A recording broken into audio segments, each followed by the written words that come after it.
नमस्कार, जय हिंद दोस्तों। आप सभी का एक नए वीडियो में स्वागत है। आज हम लोग यहाँ पे जो क्राउन पब्लिकेशन का प्रैक्टिस सेट, जिसका हम लोग सेट 1 यहाँ पे देख लिए थे कल, तो आज हम लोग इसका सेट नंबर 2 देखेंगे, जो कि बिहार पुलिस एग्ज़ाम के लिए बहुत ही महत्वपूर्ण है। तो चलिए हम लोग इसमें देखते हैं। तो इसमें 20 प्रैक्टिस सेट दिया गया है और यह जो है विगत वर्षों के प्रश्नोत्तर पर आधारित है। और इसमें जो है कुल 100 प्रश्न है और कुल 100 अंक का है, और परीक्षा की जो अवधि है वो 2 घंटे की है। तो चलिए हम लोग यहाँ पे देखते हैं। इस सेट दूसरा प्रैक्टिस सेट है, यह 2 नंबर सेट है, जिसे हम लोग आज देखेंगे। तो चलिए वीडियो को स्टार्ट करते हैं। वीडियो को स्टार्ट करने से पहले जो भी इस चैनल बनाए हैं, प्लीज़ इस चैनल को सब्सक्राइब कर लीजिए और अपने दोस्तों के साथ शेयर कीजिए। तो चलिए हम लोग इस सेट का पहला प्रश्न यहाँ पे देखते हैं। पहला प्रश्न दिया गया है कि अर्थशास्त्र का जनक किसे माना जाता है। तो अर्थशास्त्र का जनक किसे माना जाता है, तो अर्थशास्त्र का जनक इसका हो जाएगा ऑप्शन ए, एडम स्मिथ को माना जाता है। एडम स्मिथ जो थे, यह एक ब्रिटिश दार्शनिक और राजनीतिक अर्थशास्त्री थे, और इनका जो जन्म है वह 1723 को हुआ था, 1723 को। इसको भी आप लोग याद रखिएगा। अगला प्रश्न है 2 नंबर की, भिलाई स्टील जो प्लांट है, यह किस देश के सहयोग से स्थापित किया गया। तो जो भिलाई स्टील जो संयंत्र है, इसका जो स्थापना है वह छत्तीसगढ़ के भिलाई में स्थित है, और यह जो है इस्पात कारखाना है। और यह जो है किस देश के सहयोग से, तो यह जो है भारत के छत्तीसगढ़ में है, और यह जो है सोवियत रूस के सहयोग से इसे स्थापित किया गया था। तो इस प्रकार हो जाएगा इसका ऑप्शन सी, रूस के सहयोग से। वहीं यहाँ पे जर्मनी के सहयोग से, तो जर्मनी के सहयोग से जो उड़ीसा में राउरकेला संयंत्र है उसका स्थापना किया गया। वहीं इंग्लैंड के सहयोग से, तो इंग्लैंड के सहयोग से जो पश्चिम बंगाल के दुर्गापुर में जो स्टील प्लांट की स्थापना किया गया, वह इंग्लैंड की सहायता से किया गया। आगे बढ़ते हैं। अगला हम यहाँ पे प्रश्न देखते हैं। अगला 3 नंबर प्रश्न दिया गया है कि सोमदेव वर्मन का संबंध किस खेल से है। तो जो सोमदेव वर्मन है, उनका जो संबंध है वह किस खेल से है, तो इनका जो संबंध है वह टेनिस खेल से है। इसका हो जाएगा ऑप्शन बी, टेनिस खेल से संबंधित है। अगला प्रश्न है 4 नंबर की, अंतर्राष्ट्रीय श्रमिक संगठन ILO का मुख्यालय कहाँ स्थित है। तो अंतर्राष्ट्रीय जो श्रमिक संगठन है, इंटरनेशनल लेबर ऑर्गेनाइजेशन है, इसका जो मुख्यालय है वह कहाँ स्थित है। तो इसका जो मुख्यालय है वह जेनेवा में, जो कि यहाँ पे स्विट्ज़रलैंड के जेनेवा में इसका मुख्यालय स्थित है। और इसकी जो स्थापना है वह 1919 में किया गया था। इसकी स्थापना जो है 1919 में किया गया था। इसको भी आप लोग याद रखिएगा। आगे बढ़ते हैं। अगला हम यहाँ पे 5 नंबर प्रश्न देखते हैं। अगला प्रश्न है कि अमृतसर शहर की स्थापना किस सिख गुरु ने किया था। तो अमृतसर जो शहर है, इसकी स्थापना किस सिख गुरु के द्वारा किया गया था। तो इसकी जो स्थापना है वह गुरु रामदास के द्वारा किया गया था, और इसकी जो स्थापना है वह 1577 में किया गया था। 1577 में किया गया था गुरु रामदास के द्वारा। इसको भी आप लोग याद रखिएगा। आगे बढ़ते हैं। आगे हम लोग यहाँ पे प्रश्न देखते हैं। अगला प्रश्न यहाँ पे दिया गया है 6 नंबर प्रश्न की, रिजर्व बैंक ऑफ इंडिया की स्थापना किस वर्ष किया गया। तो रिजर्व बैंक ऑफ इंडिया की जो स्थापना है वह 1935 में किया गया, 1 अप्रैल 1935 को। और इसकी जो स्थापना है वह किस आयोग के सिफारिश पर किया गया, तो यंग हिल्टन आयोग। इसको भी याद रखिएगा। यंग हिल्टन जो आयोग था, इसके सिफारिश पर इसकी स्थापना किया गया था। आगे बढ़ते हैं। अगला यहाँ पे 7 नंबर प्रश्न देखते हैं। 7 नंबर प्रश्न दिया गया है कि गौतम बुद्ध ने अपना उपदेश किस भाषा में दिया। तो गौतम बुद्ध जो थे, उन्होंने अपना जो उपदेश है वह किस भाषा में दिया था। तो उन्होंने अपना उपदेश जो है पाली भाषा में दिया था। और जो बुद्ध का जो यहाँ पे बोलचाल की भाषा थी वह पाली थी, और उन्होंने पहला जो प्रवचन दिया था उसे बौद्ध धर्म में धर्म चक्र प्रवर्तन कहते हैं। और पहले उन्होंने सारनाथ में पहला अपना उपदेश दिया था, सारनाथ में। इसको भी आप लोग याद रखिएगा। आगे बढ़ते हैं। अगला यहाँ पे 8 नंबर प्रश्न है कि देवघर ट्रॉफी का संबंध किस खेल से है। तो जो देवघर जो ट्रॉफी है, उसका जो संबंध है वह किस खेल से है। तो यह जो है क्रिकेट से संबंधित है, क्रिकेट से यह संबंधित है। आगे बढ़ते हैं। अगला हम लोग प्रश्न यहाँ पे देखते हैं। अगला यहाँ पे 9 नंबर प्रश्न है कि लोकटक झील किस राज्य में है। तो जो लोकटक झील है वह कहाँ पे है, तो यह जो है मणिपुर राज्य में है, और यह जो है पूर्वोत्तर भारत का एकमात्र मीठे पानी की झील है। इसको भी आप लोग याद रखिएगा। अगला प्रश्न है यहाँ पे 10 नंबर की, भारत का प्राचीनतम पर्वत कौन है। तो भारत का जो प्राचीनतम जो पर्वत है वह कौन है। तो भारत का जो प्राचीनतम जो पर्वत है वह कौन सा है, तो वह इसका हो जाएगा ऑप्शन बी, अरावली, जो राजस्थान में स्थित है। अरावली यह जो है सबसे प्राचीनतम पर्वत है। वहीं सबसे नवीनतम की बात करें तो हिमालय जो है वह सबसे नवीनतम पर्वत माना जाता है। आगे बढ़ते हैं। अगले यहाँ पे हम लोग 11 नंबर प्रश्न देखते हैं। 11 नंबर प्रश्न है, लोकसभा के प्रथम अध्यक्ष कौन थे? तो लोकसभा के जो प्रथम अध्यक्ष थे वो कौन थे? तो इसका हो जाएगा ऑप्शन सी जीवी मावलंकर। गणेश वासुदेव मावलंकर जो थे लोकसभा के प्रथम अध्यक्ष थे, और यह प्रथम अध्यक्ष थे जिनके खिलाफ जो है अविश्वास प्रस्ताव लाया गया था। इसको भी आप लोग याद रखिएगा। अगला यहाँ पे 12 नंबर प्रश्न है, काराकोरम दर्रा किसको जोड़ता है? तो जो काराकोरम जो दर्रा है वह किसको जोड़ता है? तो यह जो है भारत और पाकिस्तान को जोड़ता है। इसका हो जाएगा ऑप्शन डी भारत और पाकिस्तान को। आगे बढ़ते हैं। अगला हम यहाँ पे 13 नंबर प्रश्न देखते हैं, नौसेना का सबसे ऊंचा पद है। तो नौसेना का जो है सबसे ऊंचा जो पद है वो कौन सा है? तो इसका हो जाएगा यहाँ पे ऑप्शन ए एडमिरल। आगे बढ़ते हैं। अगला यहाँ पे 14 नंबर प्रश्न है, हिमालय की तराई में कौन से वन पाए जाते हैं? तो जो हिमालय है उसके जो तराई क्षेत्र है यानी शिवालिक के जो दक्षिण में जो स्थित है उसे ही हम लोग शिवालिक हिमालय के जो दक्षिण में स्थित जो भाग है उसी को हम लोग तराई क्षेत्र कहते हैं। और तराई क्षेत्र में जो है कौन सा यहाँ पे पाया जाता है वन? तो इसका हो जाएगा यहाँ पे सदाबहार जो वन है वह तराई क्षेत्र में पाए जाते हैं। आगे बढ़ते हैं। अगला हम यहाँ पे प्रश्न देखते हैं 15 नंबर प्रश्न है, दक्षी ग्राम अभ्यारण्य भारत के किस राज्य में है? तो जो दक्षी ग्राम अभ्यारण्य है यह जम्मू कश्मीर में स्थित है। इसको भी आप लोग याद रखिएगा। आगे बढ़ते हैं। अगला प्रश्न हम लोग यहाँ पे देखते हैं 16 नंबर प्रश्न हम लोग देख लेते हैं। 16 नंबर प्रश्न यहाँ पे दिया गया है कि नेफा के नाम से किस राज्य का पुराना नाम है? तो नेफा जो है किस राज्य का पुराना नाम है? तो नेफा का पहले फुल फॉर्म जानिए, नॉर्थ ईस्ट फ्रंटियर एजेंसी इसका फुल फॉर्म होगा, एजेंसी। इसको आप लोग याद रखिए। नेफा के नाम से पहले यहाँ पे अरुणाचल प्रदेश को जाना जाता था। इसका हो जाएगा ऑप्शन ए अरुणाचल प्रदेश। आगे बढ़ते हैं। अगला यहाँ पे 17 नंबर प्रश्न दिया गया है कि किसी देश की आर्थिक वृद्धि का उच्चतम मापांक क्या होता है? तो किसी देश की जो आर्थिक वृद्धि है उसका जो उच्चतम जो मापांक होता है वह क्या होता है? तो उसका जो उत्तम जो मापांक होता है वह इसका हो जाएगा जीडीपी, यानी जीडीपी इसका जो है सबसे उत्तम मापांक होता है आर्थिक वृद्धि का किसी भी देश के लिए।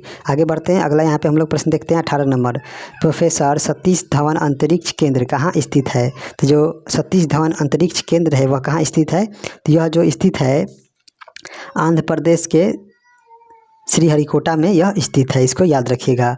और यहीं से ही जो है इसरो जो है अपना रॉकेट यहाँ पे लॉन्च करता है। आगे बढ़ते हैं। अगला यहाँ पे 19 नंबर प्रश्न है, विश्व स्वास्थ्य दिवस किस तिथि को मनाया जाता है? तो जो विश्व स्वास्थ्य दिवस है वह किस तिथि को मनाया जाता है? तो यह जो है 7 अप्रैल को मनाया जाता है, 7 अप्रैल को। और इसी दिन जो है विश्व स्वास्थ्य संगठन की स्थापना हुई थी 7 अप्रैल 1948 को। और इसका जो मुख्यालय है वह जेनेवा में है विश्व स्वास्थ्य संगठन का। इसको भी आप लोग याद रखिएगा। तो आगे बढ़ते हैं। अगला हम यहाँ पे 20 नंबर प्रश्न देखते हैं। 20 नंबर प्रश्न है कि नेशनल टेनिस एकेडमी कहाँ स्थित है? जो भारत में नेशनल टेनिस जो एकेडमी है वह कहाँ स्थित है? तो यह जो है गुड़गांव में, हरियाणा के गुड़गांव में यह स्थित है। इसको याद रखिएगा। अगला है 21 नंबर, चालुक्यों की राजधानी कहाँ थी? तो जो चालुक्य थे उनकी जो राजधानी थी वह कहाँ थी? तो इनकी जो राजधानी थी चालुक्यों की वह कहाँ थी? तो जो ये थे बतापी में इनकी राजधानी थी, बतापी में। और जो चालुक्य वंश है इसके जो संस्थापक थे आप लोग कमेंट करके बताइएगा कि इसमें इनके संस्थापक कौन थे। आगे बढ़ते हैं। अगला यहाँ पे हम लोग 22 नंबर प्रश्न देखते हैं। 22 नंबर प्रश्न दिया गया है कि फेडरल आयोग का संबंध किससे था? तो जो फेडरल आयोग था इसका जो गठन किया गया था वह 1917 में किया गया था। और यह जो था शिक्षा से संबंधित एक आयोग था। तो इस प्रकार इसका हो जाएगा ऑप्शन ए, शिक्षा से संबंधित एक आयोग था जिसका गठन 1917 में किया गया था। आगे बढ़ते हैं। अगला यहाँ पे हम लोग 23 नंबर प्रश्न देखते हैं, मोहिनी अट्टम नृत्य का संबंध किस राज्य से है? तो जो मोहिनी अट्टम जो नृत्य है इसका जो संबंध है वह किस राज्य से है? तो इसका जो संबंध है वह केरल राज्य से है। इसका हो जाएगा ऑप्शन बी, केरल राज्य से। आगे बढ़ते हैं। अगले यहाँ पे 24 नंबर प्रश्न है, येलो बुक किस देश का प्रमुख सरकारी दस्तावेज है? तो जो येलो बुक है वह किस देश का है? यह जो है फ्रांस देश का है, प्रमुख सरकारी दस्तावेज है। वहीं भारत का जो है वह वाइट पेपर है, भारत का जो है वाइट पेपर है। वहीं यहाँ पे नीदरलैंड का जो है वह ऑरेंज बुक है, नीदरलैंड का ऑरेंज बुक है। इसको याद रखिएगा। आगे बढ़ते हैं। अगर यहाँ पे 25 नंबर प्रश्न देखते हैं। 25 नंबर है, आधा झुके हुए राष्ट्रीय ध्वज किसका प्रतीक है? जो आधा झुका हुआ जो राष्ट्रीय जो प्रतीक ध्वज होता है वह किसका प्रतीक होता है? तो वह जो है राष्ट्रीय शोक का प्रतीक होता है। इसका हो जाएगा ऑप्शन सी। आगे बढ़ते हैं, अगला यहाँ पे 26 नंबर प्रश्न है, निम्नलिखित में से तत्सम शब्द है। तो जो तत्सम शब्द है उसको चुनना है। तो इसमें हम लोग देखेंगे तो जो तत्सम शब्द है इसका हो जाएगा ऑप्शन ए अधिवेशन। आगे बढ़ते हैं, अगला यहाँ पे हम लोग 27 नंबर देखते हैं। 27 नंबर है कि निम्नलिखित में से तत्सम शब्द है। तो इसमें से जो तत्सम शब्द है वो कौन सा है? तो यह जो है निष्ठा है। इसका हो जाएगा ऑप्शन सी निष्ठा। आगे बढ़ते हैं, अगला यहाँ पे दिया गया 28 नंबर कि वाक्य को शुद्ध करना है। वाक्य को शुद्ध कौन सा वाक्य है? तो इसमें देखेंगे तो इसका हो जाएगा ऑप्शन बी, उसके पास उस समय केवल 4 भैंसें थी। यह इसका सही वाक्य है। आगे बढ़ते हैं, अगला यहाँ पे 29 नंबर है जो कि ये भी वाक्य शुद्धिकरण से संबंधित है। तो इसमें क्या होगा? तो इसका हो जाएगा यहाँ पे ऑप्शन सी, वह एक विदुषी महिला थी। वह एक विदुषी महिला थी।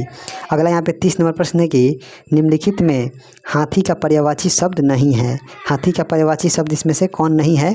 तो जो हाथी का जो पर्यायवाची शब्द नहीं है इसका हो जाएगा ऑप्शन सी तरनी। जो तरनी है इसका नहीं है। दीप है, द्विरद है और सिंदूर जो है यह हाथी का पर्यायवाची नाम है। आगे बढ़ते हैं, अगला हम यहाँ पे 31 नंबर प्रश्न हम लोग देखते हैं। 31 नंबर यहाँ पे प्रश्न दिया गया है जिसे हम लोग देख लेते हैं। 31 नंबर है कि निम्नलिखित में कमल का पर्यायवाची शब्द नहीं है। तो कमल का जो पर्यायवाची शब्द नहीं है उसको चयन करना है। तो इसमें से क्या हो जाएगा? तो इसका हो जाएगा यहाँ पे ऑप्शन बी रसाल। रसाल जो है यह इसका पर्यायवाची नहीं है। नलीन है, उत्पल है और अजीब है। यह जो है कमल का पर्यायवाची शब्द है। आगे बढ़ते हैं, अगला हम यहाँ पे देखते हैं। अगला यहाँ पे दिया गया है कि विलोम शब्द का यहाँ पे चयन करना है। यहाँ पे तुम्हारे अतिरिक्त कोई भी मूर्ख को नहीं समझ सकता। तुम्हारे अतिरिक्त कोई भी मूर्ख को नहीं समझ सकता। इसका जो बताना है इसमें क्या है? मूर्ख का मतलब, मूर्ख का जो है इसका विलोम शब्द बताना है जो यहाँ पे घेरा गया है। तो इसका जो हो जाएगा यहाँ पे उल्टा बुद्धिमान हो जाएगा। अगला यहाँ पे प्रश्न दिया गया है 33 नंबर कि गृहस्थी के बंधन के कारण मैं कहीं आ जा नहीं सकता। यानी यहाँ पे बंधन का पर्यायवाची शब्द बताना है। तो बंधन का हो जाएगा यहाँ पे ऑप्शन डी मुक्ति। मुक्ति हो जाएगा। अगला यहाँ पे 34 नंबर प्रश्न है, संधि विच्छेद से संबंधित है। यहाँ पे किस क्रम में उचित संधि विच्छेद नहीं है? यानी कौन यहाँ पे गलत संधि विच्छेद दिया गया है इसके बारे में बताना है। तो इसका हो जाएगा यहाँ पे ऑप्शन सी हो जाएगा सम जोड़ निधि। यह जो है गलत है संधि विच्छेद। सम जोड़ विधान सही है। धनम प्लस जय यह भी सही है। दिख जोड़ नाथ ये भी सही है।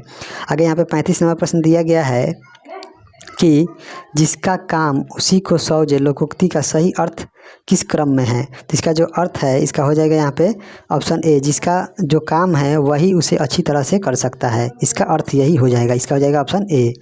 आगे बढ़ते हैं, अगला यहाँ पे 36 नंबर प्रश्न है कि जहरीले पदार्थों को कहा जाता है। तो जो जहरीले पदार्थ हैं उनको क्या कहा जाता है? तो उन्हें टॉक्सिन कहा जाता है। इसका हो जाएगा ऑप्शन ए टॉक्सिन कहा जाता है। आगे बढ़ते हैं, अगला हम यहाँ पे 37 नंबर प्रश्न देखते हैं। दिया गया है कि बेंचुरी मीटर से ज्ञात करते हैं। तो जो बेंचुरी मीटर है इससे क्या ज्ञात करते हैं? तो इससे जो है जल के प्रवाह को हम लोग, प्रवाह की जो दर है उसको ज्ञात करते हैं। जल के घनत्व को हाइड्रोमीटर से मापते हैं। आगे बढ़ते हैं, अगला यहाँ पे हम लोग प्रश्न देखते हैं 38 नंबर। 38 नंबर यहाँ पे प्रश्न दिया गया है कि क्षुद्र ग्रह स्थित होते हैं। तो जो क्षुद्र ग्रह या एस्टेरॉइड जो है वह किन किन ग्रहों के बीच स्थित होते हैं? तो यह जो है मंगल और बृहस्पति के बीच एक बेल्ट पाई जाती है जिसे क्षुद्र ग्रह कहा जाता है। तो इस प्रकार इसका हो जाएगा ऑप्शन बी। अगला है 39 नंबर प्रश्न है कि शरीर में हीमोग्लोबिन का कार्य क्या है? तो शरीर में जो है हीमोग्लोबिन का जो प्रमुख कार्य है वह है ऑक्सीजन का परिवहन करना। इसका हो जाएगा यहाँ पे ऑप्शन ए, ऑक्सीजन का परिवहन करना ही इसका मुख्य काम होता है। आगे बढ़ते हैं, अगला यहाँ पे हम लोग 40 नंबर प्रश्न देखते हैं।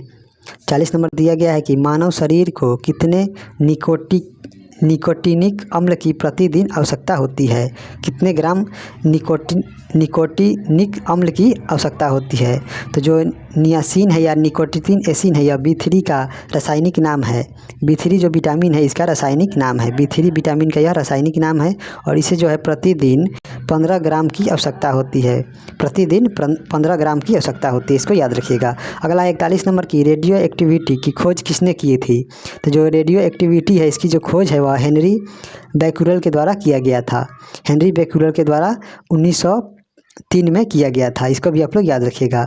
आगे बढ़ते हैं, अगला हम यहाँ पे प्रश्न देखते हैं। अगला यहाँ पे 42 नंबर प्रश्न दिया गया है कि पेनिसिलिन की खोज किसने की थी। पेनिसिलिन की जो खोज है यह किसके द्वारा किया गया था, तो इसका हो जाएगा ऑप्शन बी, अलेक्जेंडर फ्लेमिंग के द्वारा पेनिसिलिन की खोज किया गया था, जो पहला जो है यह एंटीबायोटिक है। आगे बढ़ते हैं, अगला यहाँ पे 43 नंबर है, पारे को जब एक बर्तन में रखा जाता है तो मैनिक्स होता है। तो मैनिक्स क्या होता है, तो पारे को जब एक बर्तन में रखते हैं तो इसका जो मैनिक्स है वह किसकी तरह व्यवहार करता है, तो इसका हो जाएगा यहाँ पे ऑप्शन बी, उत्तल की तरह यह व्यवहार करता है। आगे बढ़ते हैं, अगला यहाँ पे 44 नंबर प्रश्न है कि एक्यूपंक्चर क्या है। तो जो एक्यूपंक्चर है यह क्या है, तो यह जो है सुइयों के माध्यम से जो उपचार किया जाता है उसी को एक्यूपंक्चर कहा जाता है। तो इस प्रकार इसका हो जाएगा ऑप्शन सी। आगे बढ़ते हैं, अगला हम लोग यहाँ पे प्रश्न देखते हैं। अगला यहाँ पे 45 नंबर हम लोग प्रश्न यहाँ पे देख लेते हैं।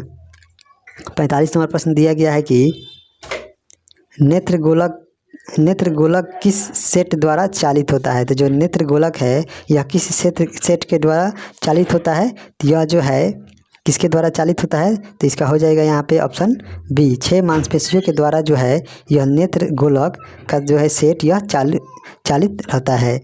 और इसमें हम लोग देखेंगे, आगे बढ़ते हैं, अगला यहाँ पे हम लोग 46 नंबर प्रश्न दिया गया है कि सूर्य की किरणों की तीव्रता मापने वाले उपकरण को क्या कहते हैं। तो जो सूर्य की जो किरण है उनकी जो तीव्रता है उनको जो मापने वाले उपकरण को क्या कहते हैं, तो इसका हो जाएगा यहाँ पे ऑप्शन सी, एक्टियोमीटर कहते हैं।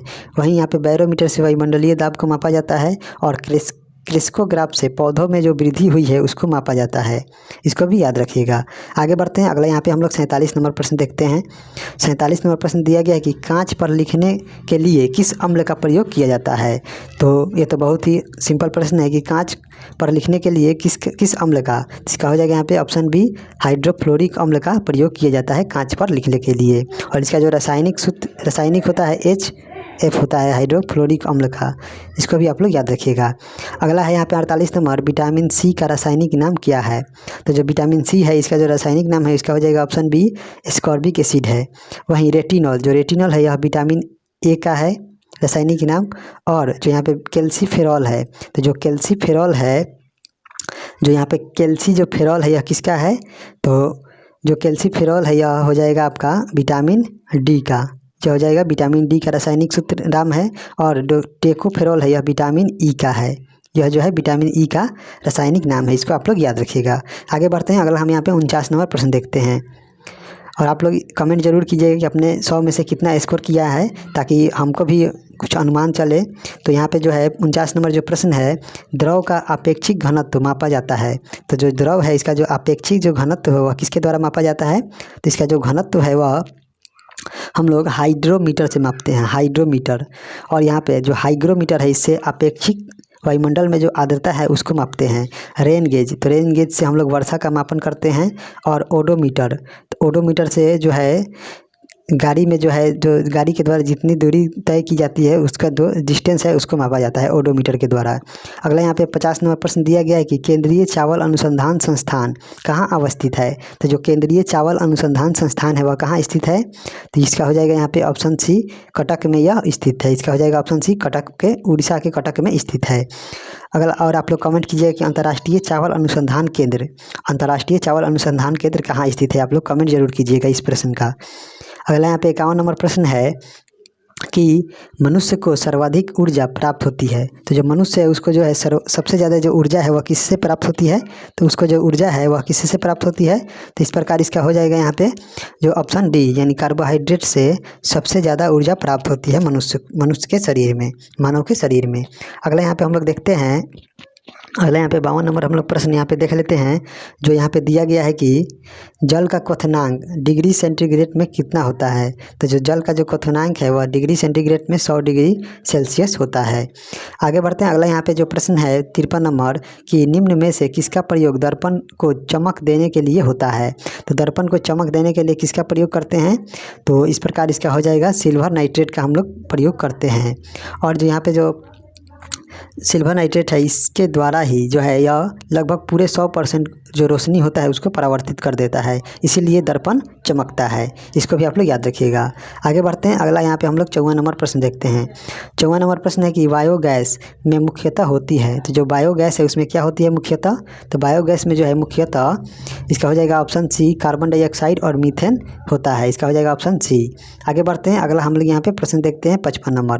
दिया गया कि निम्न में से कौन रासायनिक उर्वरक नहीं है, कौन जो है रासायनिक उर्वरक नहीं है, तो इसका हो जाएगा यहाँ पे ऑप्शन बी सोडियम सल्फेट जो है यह रासायनिक उपकरण उर्वरक नहीं है, जबकि यूरिया है, सुपर फास्फेट है और पोटेशियम नाइट्रेट का हम लोग उर्वरक के रूप में उपयोग करते हैं। इस प्रकार इसका हो जाएगा ऑप्शन बी। आगे बढ़ते हैं, अगला हम लोग यहाँ पे देखते हैं, अगला यहाँ पे इंग्लिश का प्रश्न है जिसे हम लोग देख लेते हैं। दिया गया है 56 नंबर की have too many idiom and phrases है, have too many irons in the fire, इसका मीनिंग बताना है, तो इसका हो जाएगा यहाँ पे have too many iron in the fire, तो इसका हो जाएगा option D doing many thing at a time. अगला यहाँ पे 57 नंबर प्रश्न है, आप लोग देख लीजिएगा कि हैव ए ब्लास्ट, तो इसका हो जाएगा यहाँ पे option C to have a lot of fun. अगला यहाँ पे हम लोग प्रश्न देखते हैं, अगला यहाँ पे दिया गया है कि अगला दिया गया है इसमें क्या जो बेस्ट एक्सप्रेशन है, यानी यह सिनोनिम्स दिया गया है, तो रिप्रूफ का जो सिनोनिम है वह क्या हो जाएगा, तो रिप्रूफ का जो सिनोनिम हो जाएगा इसका हो जाएगा यहाँ पे ऑप्शन सी रिब्यूक हो जाएगा। आगे बढ़ते हैं, अगला हम लोग यहाँ पे प्रश्न देखते हैं, अगला हम लोग यहाँ पे 59 नंबर प्रश्न देखते हैं, जो यहाँ पे दिया गया है अपोजिट यानी एंटोनिम्स दिया गया है, एंटोनिम्स यहाँ पे दिया गया है कि इनवैल्यूएबल का यहाँ पे एंटोनिम्स बताना है, तो इनवैल्यूएबल का जो यहाँ पे एंटोनिम्स हो जाएगा यह हो जाएगा वर्थलेस हो जाएगा इनवैल्यूएबल का। आगे बढ़ते हैं, अगला हम यहाँ पे प्रश्न देखते हैं, अगला जो है यहाँ पे जो दिया गया इडियम एंड फ्रेजेस से संबंधित है। यहाँ पे दिया गया 60 नंबर प्रश्न idiom and phrases every evening of life का हो जाएगा यहाँ पे क्या हो जाएगा, तो इसका हो जाएगा ऑप्शन ए ओल्ड एज हो जाएगा। अगला है 61 number button once sleep button one sleep, इसका क्या हो जाएगा इडियम एंड फ्रेज, इसका हो जाएगा यहाँ पे इसका हो जाएगा 61 का यहाँ पे बी हो जाएगा स्टॉप टॉकिंग इसका हो जाएगा। आगे बढ़ते हैं, अगला यहाँ पे दिया गया है 62 नंबर, जो कि एक दिया गया इम्प्रूव करना है, यानी सेंटेंस को सही करना है, सेंटेंस इम्प्रूवमेंट से संबंधित है। Everybody who finished writing can go home, तो इसका में जो फिनिश्ड के स्थान पर क्या आएगा, तो इसका हम लोग देखते हैं, तो इसका हो जाएगा यहाँ पे ऑप्शन सी हैज़ फिनिश्ड होगा। अगला है 63 number it is not possible to tell the entire story in nutshell, तो इसमें जो यहाँ पे नट सेल है इन नट सेल इसके स्थान पर क्या आएगा, तो इसके स्थान पर जो है इसमें आ जाएगा इन ए नट सेल, इसका हो जाएगा option A in A nut cell, इसको देख लीजिएगा। आगे बढ़ते हैं, अगला यहाँ पे प्रश्न दिया गया है, जो यहाँ पे दिया गया है यह किससे से संबंधित है प्रश्न, तो इसका हो जाएगा यहाँ पे जो है सेंटेंस इम्प्रूवमेंट से है, और इसमें जो एरर है उसको चूज करना है, तो 64 नंबर में जो एरर है उसको चूज करना है। दिया गया है कि it was at loss and did not know what to do, इसमें कौन यहाँ पे जो है यहाँ पे गलत दिया गया है, तो इसका हम लोग देखते हैं, तो इसका हो जाएगा यहाँ पे ऑप्शन बी एट लॉस जो है एट जो लॉस है यहाँ पे गलत दिया गया है। अगला यहाँ पे है 65 नंबर कि this man is the most tallest in the group, तो यहाँ पे आप लोग डिग्री पढ़े होंगे सुपरलेटिव डिग्री, तो सुपरलेटिव डिग्री में जो है द और मोस्ट एक साथ नहीं आता है, तो इस प्रकार जो इसका जो गलत है इसका हो जाएगा ऑप्शन बी, इस प्रकार इसका हो जाएगा ऑप्शन बी। आगे बढ़ते हैं, अगला हम यहाँ पे प्रश्न देखते हैं, अगला यहाँ पे मैथ का प्रश्न दिया गया है जिसे हम लोग देख लेते हैं। दिया गया है कि एक फल विक्रेता जो है 9 रुपये प्रति किलोग्राम की दर से आमों को बेचता है और उसे 20% की हानि होती है, यानी तो 9 रुपये में जो प्रति केजी बेचता है, तो 9 रुपये में जो इसने बेचा यह जो है 80% की वैल्यू है, 80% का मान 9 है, तो यहाँ से हम लोग 100% निकालेंगे, क्योंकि सीपी जो होता है हमेशा 100% होता है, तो यहाँ से हम लोग सीपी निकालेंगे, तो सीपी हो जाएगा यहाँ पे 100%, तो 100% का मान कितना हो जाएगा 9/80 गुने यहाँ पे हो जाएगा कितना हो जाएगा गुने 100, तो फिर यहाँ पे हम लोग इतना हो गया, ये सीपी हो गया। अब यहाँ पे बोला जा रहा है कि वह उसे किस कीमत पर बेचे कि 5% का लाभ हो, तो 5% लाभ कमाने के लिए कितने पे बेचना पड़ेगा, तो यहाँ पे जो इतना है यहाँ पे 900 बटा जो 80 है, यह तो सीपी है, और इसका जो है 5% लाभ पर, तो इसका हो जाएगा 105/100। 105/100 में बेचना पड़ेगा, तब इसका यहाँ पे आंसर आएगा। तो यहाँ पे 2 से 2 कट जाएगा, 2 जीरो से 2 जीरो, और यहाँ पे हम लोग काटेंगे तो 5 से काटेंगे तो 5 दूनी 10 और 5 एकम 5, फिर यहाँ पे 16 5 80, फिर यहाँ पे ऊपर आ जाएगा कितना, तो ऊपर आ जाएगा हम लोग को 9 से गुना करेंगे तो रंग हम लोग कलर चेंज कर देते हैं। यहाँ पे हो जाएगा कितना, तो 9 इंटू 9 दूनी 18, 189/16, तो 16 एकम 16 हो जाएगा, बचा कितना 2, तो 29 हो गया। फिर 16 से भाग देंगे तो 16 एकम 16, फिर कितना बचेगा, तो बचेगा यहाँ पे 13, तो पॉइंट लगाएंगे तो 30 यानी 130, तो 16 8 128। तो इस प्रकार जो है आप हम लोग ऑप्शन देखेंगे 11.8 के आसपास, तो इसका हो जाएगा यहाँ पे 11.81, इसका ऑप्शन डी। आगे बढ़ते हैं, अगला हम यहाँ पे प्रश्न देखते हैं। अगला यहाँ पे प्रश्न दिया गया है 67 नंबर, दिया गया है कि किसी काम को कुछ आदमी 45 दिनों में करते हैं, यदि 5 अतिरिक्त आदमी शामिल होते हैं तो काम 9 दिन पहले समाप्त हो जाता। बताएं कि प्रारंभ में कितना आदमी था। तो इसमें सबसे पहले जो है मान के चलते हैं कि x आदमी है, x आदमी जो है वह 45 दिन में काम कर सकता था। वहीं यहाँ पे जो 5 आदमी अतिरिक्त शामिल होते, x + 5 आदमी यहाँ पे होता, तो यह जो काम है 9 दिन पहले यानी 45 दिन में पहले होता है, तो अब 9 दिन कम टाइम लगता, तो यानी कितना टाइम लगता, तो 9 दिन इसमें से घटा देंगे तो 36 दिन लगता। अब इसको सॉल्व करेंगे तो यहाँ के 5 से काटेंगे तो 9 से काटेंगे तो 9 5 45, 9 चौका 36, इधर हो जाएगा 5x बराबर इधर हो जाएगा 4x प्लस 5 चौका 20, इधर जाएगा यह, तो इधर हो जाएगा x, तो x का मान कितना आ गया 20, यानी जो प्रारंभ में जो आदमी लगे थे काम में वह 20 लगे थे। तो इस प्रकार इसका जो हो जाएगा यहाँ पे ऑप्शन, इसका ऑप्शन डी। आशा करते हैं कि आप लोग इसे समझे होंगे। आगे बढ़ते हैं, अगला यहाँ पे मैथ का जो प्रश्न दिया गया है, अगला यहाँ पे दिया गया कि एक बिंदु P से एक वृत्त की ओर एक छेदक रेखा खींचा जाता है ताकि पहले वृत्त से A पर मिले, फिर केंद्र से होकर जाए और B पर वृत्त फिर केंद्र से बाहर जाए और B पर वृत्त से बाहर निकल जाए। तो यहाँ पे हम लोग एक वृत्त बनाते हैं, यहाँ पे हम लोगों ने वृत्त बनाया और यहाँ से P बिंदु है, P बिंदु से जो है यहाँ पे एक रेखा, यहाँ पे छेदक रेखा जाती है जो पहले A पर काटती है और आगे चल के B पर यहाँ पे निकल जाती है। और इसकी जो यहाँ पे त्रिज्या, और यहाँ पे जो है P से जो है आगे दिया गया है कि P से वृत्त की स्पर्श रेखा की लंबाई 12 है। यहाँ से जो एक स्पर्श रेखा यहाँ पे है, इसकी जो लंबाई है यह 12 है, यह जो लंबाई है 12 दिया गया है, यह जो लंबाई है वह 12 दिया गया है। और इसकी जो त्रिज्या यहाँ पे दिया गया है 5 सेंटीमीटर है, तो वृत्त की त्रिज्या यह 5 हो जाएगा। और इसको जब हम यहाँ से मिलाएंगे तो ये भी 5 होगा। और यहाँ पे जो है सेमी, यहाँ पे जो स्पर्श रेखा से जो बनता है एंगल वह 90 डिग्री का बनता है, तो यहाँ पे यह 90 डिग्री। और यह जो है ये भी तो यहाँ पे हो जाएगा आपका त्रिज्या, तो ये भी हो जाएगा यहाँ पे 5 सेंटीमीटर। तो अब यहाँ पे जो पाइथागोरस ट्रिपलेट से हम देखेंगे तो यह जो है, ये जो है कर्ण है और यह जो है लंब है और यह आधार हो गया। तो यह कितना हो जाएगा, यहाँ से यहाँ तक की लेंथ यह हो जाएगा 5 12 13, तो इसका हो जाएगा मान 13 टोटल का, यहाँ से यहाँ तक का मान, यहाँ से यहाँ तक का मान 13 हो जाएगा। और यहाँ से यहाँ तक का जो मान है वह दिया गया है 5। और हमको निकालना क्या है, तो P से A के बीच की दूरी निकालना है, P से A की, तो P से A यहाँ तक की दूरी हमको निकालना है, यहाँ तक की दूरी, यहाँ तक की दूरी हमको निकालना है। तो हम लोग देखेंगे हम लोगों को यहाँ से यहाँ तक की दूरी निकालना है, मात्र यहाँ से यहाँ तक ही। तो यहाँ पे यह जो टोटल है वह 13 है और यहाँ से यहाँ तक का जो डिस्टेंस दिया गया वह 5 है। तो 13 में से 5 घटाएंगे तो यहाँ से यहाँ तक की डिस्टेंस आ जाएगी हम लोगों का 8, तो इसका हो जाएगा यहाँ पे 8 सेंटीमीटर। और यही प्रश्न में पूछ रहा है, इसका हो जाएगा ऑप्शन ए। आगे बढ़ते हैं, अगला हम लोग यहाँ पे प्रश्न देखते हैं 69 नंबर। 69 नंबर जो प्रश्न है, यदि एक वृत्ताकार क्षेत्र की परिधि 132 मीटर है तो उसका क्षेत्रफल होगा, तो उसका क्षेत्रफल बताना है। तो वृत्त का जो परिधि होता है वह 2πr होता है, 2πr बराबर हो जाएगा 132 के। तो यहाँ से 2 यहाँ पे पाई का मान रखेंगे 22/7 गुने r, तो 22 से काटेंगे तो यह कितने बार में कट जाएगा, तो 22 से यह कट जाएगा 6 बार में, और 2 से फिर ये काटेंगे तो 2 तिहाई 6, यानी r का मान यहाँ पे कितना आ गया 21।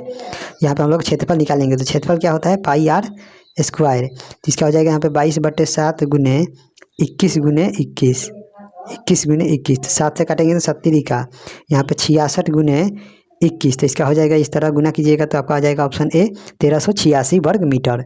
आगे बढ़ते हैं, अगला हम यहाँ पे 70 नंबर प्रश्न हम लोग देखते हैं।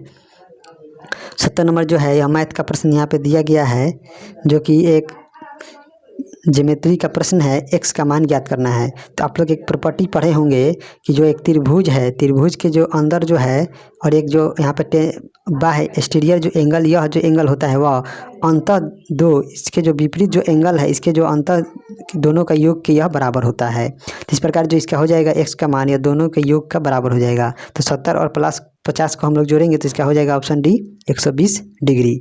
आगे बढ़ते हैं, अगला यहाँ पे हम लोग प्रश्न देखते हैं 71 नंबर।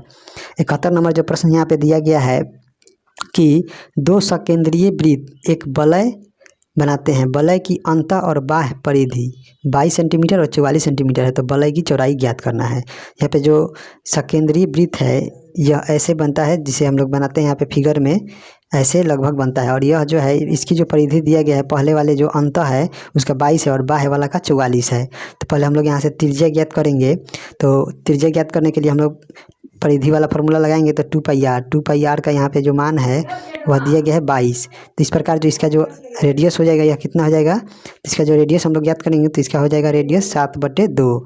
वहीं यहाँ पे जो 44 है इसका हो जाएगा यहाँ पे कितना, जो 2πr का मान यहाँ पे 44 दिया गया, तो इस प्रकार इसका जो रेडियस हो जाएगा वह हो जाएगा 7। और हम लोग जब इसका जो वलय का जो चौड़ाई है, यानी जो यहाँ से यहाँ तक की जो लेंथ है और यहाँ से जो यहाँ तक की लेंथ है, इसको हम लोग घटाएंगे तभी ना हम लोग को यह वलय का जो यहाँ पे चौड़ाई है वह ज्ञात होगा। तो 7 में से जब हम लोग यहाँ पे 7/2 घटाएंगे तो हमको बच कर आएगा कितना, 3.5, यानी इसका हो जाएगा यहाँ पे ऑप्शन ए 3.5 सेंटीमीटर। आशा करते हैं कि आप लोग इसे समझे होंगे। आगे बढ़ते हैं, अगला यहाँ पे 72 नंबर प्रश्न दिया गया है कि एक आयताकार खेत का परिमाप दिया गया है 82 मीटर है और उसका क्षेत्रफल दिया गया है 400 वर्ग मीटर है। तो आयताकार खेत की जो चौड़ाई है वह ज्ञात करना है। तो वर्ग का जो परिमाप, आयताकार जो है यहाँ पे खेत है उसका जो परिमाप होता है 2 इंटू लंबाई प्लस चौड़ाई होता है। इसका जो मान है यहाँ पे 82 दिया गया है, तो 2 से काट देंगे तो यहाँ हो जाएगा 41। और इसका जो क्षेत्रफल होता है लंबाई गुने चौड़ाई होता है, तो इसका जो मान दिया गया है वह 400 दिया गया है। तो यहाँ पे हम लोग ऐसा हिट एंड ट्रायल से करेंगे तो एल का मान हम जब 25 लेते हैं और बी का मान हम यहाँ पे 16 लेते हैं, तो यह दोनों को जोड़ेंगे तो हम लोग को प्राप्त हो जाएगा 41, और इसमें दोनों को मल्टीप्लाई करेंगे तो हमको प्राप्त हो जाएगा 400। तो इस प्रकार हिट एंड ट्रायल मेथड से हम लोग यहाँ पे जो है इसका जो चौड़ाई है वह निकल जाएगा यहाँ पे 16 मीटर। तो इस प्रकार इसका हो जाएगा ऑप्शन ए 16। आशा करते हैं आप लोग इसे समझे होंगे। आगे बढ़ते हैं, अगला यहाँ पे जो प्रश्न है 73 नंबर कि 5 के पावर x² + 2x + 7 बराबर 125 के पावर 2 + 2x + 1। तो 5 के पावर है, तो 5 का यहाँ पे जो ऊपर पावर है वहाँ पे इसको भी हम लोग बेस 5 करेंगे तो 5 का यहाँ पे हो जाएगा 6x + 3, यानी जो इसका जो हो जाएगा बेस यहाँ पे सेम हो जाएगा। इधर क्या है, इधर इसका जो पावर है x² + 2x + 7 है, यह जो है बेस पर सेम है। तो बेस क्या हो गया, बेस हट जाएगा तो यहाँ पे बचेगा कितना, तो यहाँ पे बचेगा x² + 2x + 7 बराबर 6x + 3, यह बचेगा। इसको हम इधर लाएंगे तो कितना हो जाएगा, और इस दोनों को इधर लाएंगे तो इधर बच जाएगा, यहाँ पे देखते हैं x² बचेगा, माइनस का 4x हो जाएगा और प्लस का 4 हो जाएगा बराबर 0 हो जाएगा। इस जो क्वाड्रेटिक इक्वेशन बना है इसको सॉल्व करेंगे तो हमको प्राप्त हो जाएगा x - 2, x माइनस जो 2 है बराबर इसका स्क्वायर हो जाएगा बराबर हो जाएगा 0। इस प्रकार x का जो मान आ जाएगा यहाँ पे 2 आ जाएगा, तो इसका जो हो जाएगा यहाँ पे ऑप्शन डी में दिया गया है, x का मान आ जाएगा 2। आशा करते हैं कि आप लोग इसे समझे होंगे। अगला प्रश्न हम लोग यहाँ पे देखते हैं 74 नंबर जो प्रश्न है दिया गया कि x के पावर 4 + 1/x के पावर 4 बराबर 14,159 है। तो x + 1/x का मान ज्ञात करना है। तो सबसे पहले हम लोग यहाँ क्या करेंगे, दोनों तरफ 2 जोड़ेंगे। तो दोनों तरफ हम लोग जब 2 जोड़ेंगे तो इधर कितना हो जाएगा, 14,161 हो जाएगा। और यह जो है किसका स्क्वायर होता है, तो आप लोग इसे याद रखिएगा, यह जो है 119 का स्क्वायर होता है। तो इधर क्या हो जाएगा, 119 का यह स्क्वायर हो जाएगा। तो इस प्रकार इधर क्या हो जाएगा, x² + 1 जो x² है इसका जो मान आ जाएगा वह 119 आएगा। फिर हम लोग यहाँ पे दोनों तरफ 2 जोड़ेंगे, तो इधर क्या हो जाएगा, x × x + 1/x का होल स्क्वायर बराबर इधर हो जाएगा 121। अब जो यहाँ पे x + 1/x का मान हम लोग निकालेंगे तो इधर अंडर रूट करेंगे तो यहाँ कितना आ जाएगा, 121 जो है 11 का वर्गमूल है। तो इस प्रकार इसका हो जाएगा यहाँ पे ऑप्शन नंबर डी, इसका हो जाएगा 11। आगे बढ़ते हैं, अगला हम लोग यहाँ पे प्रश्न देखते हैं। अगला यहाँ पे 75 नंबर प्रश्न है जो कि द्विघात समीकरण से संबंधित है। 3x² - 5x + 8 का गुणनफल क्या है। तो यहाँ पे हम लोग यहाँ पे करेंगे क्या, इसको तो गुना करेंगे तो 8 का 24, तो यहाँ पे 3x² माइनस 8x प्लस 3 करेंगे 3x -8 तब हम लोग को यहाँ पे बीच में आ जाएगा -5 और गुना करने पर हमको माइनस का 24 आ जाएगा। अब यहाँ से 3x हम लोग कॉमन लेते हैं तो कितना बचेगा, x + 1, ये और ये दोनों को, फिर हम इस दोनों को इधर एक तरफ लेंगे तो इसमें क्या कॉमन हो जाएगा, तो -8 कॉमन हो जाएगा। तो बचेगा कितना, इधर बचेगा x और इधर बचेगा +1। तो इस प्रकार जो है यहाँ पे आ जाएगा 3x - 8 इंटू x + 1। तो इस प्रकार जो इसका हो जाएगा ऑप्शन, इसका हो जाएगा ऑप्शन बी। आशा करते हैं आप लोग इसे समझे होंगे। आगे बढ़ते हैं, अगला हम लोग यहाँ पे 76 नंबर प्रश्न देखते हैं। 76 नंबर प्रश्न यहाँ पे दिया गया है कि ज्योतिरादित्य सिंधिया ने देश के पहले ग्रीन स्टील ब्रांड को लॉन्च किया, इसका नाम क्या है। तो जो यहाँ पे ज्योतिरादित्य जो सिंधिया है, इनके द्वारा जो है एक यहाँ पे जो पहला जो है ग्रीन स्टील बॉन्ड लॉन्च किया गया है, तो इसका नाम क्या दिया गया है। तो जो इसका नाम है इन्होंने दिया है, आपको बता दें कि इसका जो नाम दिया गया है वह कल्याणी फोरेस्टा है। इसका हो जाएगा ऑप्शन ए, कल्याणी फोरेस्टा, इसको याद रखिएगा। अगला यहाँ पे प्रश्न दिया गया है कि 77 नंबर की करंट से प्रश्न है कि NAAC द्वारा A ग्रेड प्राप्त करने वाला भारत का पहला एकमात्र विश्वविद्यालय कौन है। तो यह जो है भारत का जो पहला विश्वविद्यालय बना है, तो इसका हो जाएगा यहाँ पे, इसका हो जाएगा ऑप्शन नंबर सी, गुरु नानक देव जो विश्वविद्यालय है, जो कि अमृतसर में स्थित है, पंजाब के अमृतसर में स्थित है। इसी विश्वविद्यालय को जो राष्ट्रीय मूल्यांकन और प्रत्यायन परिषद है, इसके द्वारा ग्रेड ए दिया गया है। और पंजाब के जो मुख्यमंत्री हैं भगवंत मान हैं, इसको भी आप लोग याद रखिएगा। आगे बढ़ते हैं, अगला हम लोग यहाँ पे 78 नंबर प्रश्न देखते हैं। 78 नंबर यहाँ पे प्रश्न दिया गया है कि किस ब्रिटिश भारतीय को हाल ही में freedom of city London award से सम्मानित किया गया है। तो इसका हो जाएगा यहाँ पे option number C, Manish Tiwari को इस सम्मान से सम्मानित किया गया है। और इसके जो पुस्तक है, इसका नाम है here and now 365, here and now 365, इसके संस्थापक हैं ये। आगे बढ़ते हैं, अगला यहाँ पे हम लोग प्रश्न देखते हैं। 79 नंबर दिया गया है कि कौन सी कंपनी रेल वायर ग्राहकों के लिए इंटरनेट प्रोटोकॉल टेलीविज़न सर्विस 26 जनवरी से लॉन्च करेगी। तो यह किसके द्वारा लॉन्च किया जाएगा, तो इसका हो जाएगा ऑप्शन ए, रेल टेल के द्वारा यह लॉन्च किया जाएगा। आगे बढ़ते हैं, अगला यहाँ पे 80 नंबर प्रश्न है, भारत का पहला 5G सक्षम ड्रोन किस टेक स्टार्टअप द्वारा विकसित किया गया है। तो यह किसके द्वारा विकसित किया गया है, तो इसका हो जाएगा यहाँ पे option number C, IG drones के द्वारा यह लॉन्च किया गया है। आगे बढ़ते हैं, अगला यहाँ पे है 81 नंबर कि हाल ही में हेनली पासपोर्ट इंडेक्स 2023 जारी किया गया, इसमें भारत की रैंक क्या है। तो इसमें भारत की जो रैंक है वह कितना है, तो भारत की रैंक इसमें 85वां रैंक है। वहीं जो है इसमें फर्स्ट रैंक पर जो है यह जापान है, फर्स्ट रैंक पर जो है 5वें साल लगातार जापान रहा है। और यह जो है जापान का ही एक एजेंसी है, हेनले पासपोर्ट इंडेक्स। आगे बढ़ते हैं, अगला हम लोग यहाँ पे देखते हैं 82 नंबर हम लोग यहाँ पे प्रश्न देखते हैं। दिया गया है कि कौन सी कंपनी रेल वायर ग्राहकों के लिए इंटरनेट प्रोटोकॉल टेलीविज़न, ये जो रिपीट प्रश्न है तो इसका हो जाएगा रेल टेल। अभी देखा है हम लोगों ने, इस प्रश्न रिपीट कर दिया है। अगला यहाँ पे 83 नंबर, हाल ही में मानव सेवा के लिए बहरीन का ISA अवार्ड किसे प्रदान किया गया है। तो जो बहरीन का ISA जो अवार्ड है यह किसे प्रदान किया गया है, तो यह जो अवार्ड दिया गया है यह डॉक्टर संदूक रुइट को दिया गया है, डॉक्टर संदूक रुइट को दिया गया है। आगे बढ़ते हैं, अगला हम लोग यहाँ पे प्रश्न देखते हैं 84 नंबर। 84 नंबर प्रश्न दिया गया है कि पुर्तगाल के स्टार स्ट्राइकर जो है क्रिस्टियानो रोनाल्डो किस फुटबॉल क्लब से जुड़े हैं। तो यह जो है किस फुटबॉल क्लब से जुड़े हैं, तो यह जो है सऊदी अरब का एक फुटबॉल क्लब है जिसका नाम है अल नासर। जो सऊदी अरब का एक फुटबॉल क्लब है इसका नाम है अल नासर, इससे यह जुड़े हैं। इसका हो जाएगा ऑप्शन ए। अगला है 85 नंबर, हाल ही में भारत के 78वें ग्रैंड मास्टर कौन बने हैं। तो जो भारत के 78वें जो ग्रैंड मास्टर है वह किन्हें बनाया गया है, तो यह जो बनाया गया है इसका हो जाएगा ऑप्शन सी, कौस्तव चटर्जी को बनाया गया है, कौस्तव चटर्जी को। यह जो है कहाँ के हैं, तो यह जो हैं आपको बता दें कि यह जो हैं पश्चिम बंगाल के रहने वाले हैं, यह जो है पश्चिम बंगाल के रहने वाले हैं, इसको भी आप लोग याद रखिएगा। आगे बढ़ते हैं, अगला यहाँ पे 86 नंबर प्रश्न दिया गया है कि हाल ही में भारत के किस सलामी बल्लेबाज ने क्रिकेट से संन्यास की घोषणा की है। तो किसने घोषणा की है, तो यह जो है मुरली विजय के द्वारा यह घोषणा किया गया है।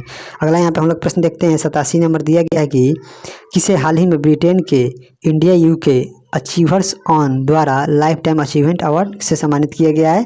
तो यह किसे सम्मानित किया गया है, तो इसका हो जाएगा यहाँ पे जो भारत के पूर्व प्रधानमंत्री थे मनमोहन सिंह, इन्हें यह सम्मान दिया गया है। आगे बढ़ते हैं, अगला यहाँ पे दिया गया 88 नंबर कि निसार इसरो और किस अन्य देश की अंतरिक्ष एजेंसी के द्वारा संयुक्त रूप से विकसित एक पृथ्वी अवलोकन उपग्रह है। तो जो निसार है यह नासा और जो यह नासा है, नासा और इसरो का संयुक्त यह एक पृथ्वी अवलोकन उपग्रह है। और नासा जो है यह किस देश की कंपनी है, तो नासा जो है यह अमेरिका की कंपनी है। तो इस प्रकार इसका हो जाएगा ऑप्शन ए। आगे बढ़ते हैं, अगला यहाँ पे दिया गया है 89 नंबर प्रश्न, भारत में जो है भारत ऊर्जा सप्ताह इंडिया एनर्जी वीक किस महीने में मनाया जाता है, या किस महीने में मनाया जाता है, जो कि मोस्ट इंपॉर्टेंट प्रश्न है। तो इसका हो जाएगा यहाँ पे जो है यह फरवरी के महीने में मनाया जाता है, और यह जो मनाया जाता है वह 6 से 8 फरवरी तक मनाया गया है। आगे बढ़ते हैं, अगला हम लोग यहाँ पे प्रश्न देखते हैं। अगला यहाँ पे 90 नंबर प्रश्न है कि निम्नलिखित में से किन को पद्म भूषण पुरस्कार 2023 मरणोपरांत नहीं दिया गया है। तो किन्हें नहीं दिया गया है मरणोपरांत पद्म विभूषण पुरस्कार, तो इसमें हम लोग देखेंगे तो यहाँ पे जो है बाल कृष्ण दोषी इन्हें दिया गया था, मुलायम सिंह यादव को दिया गया था।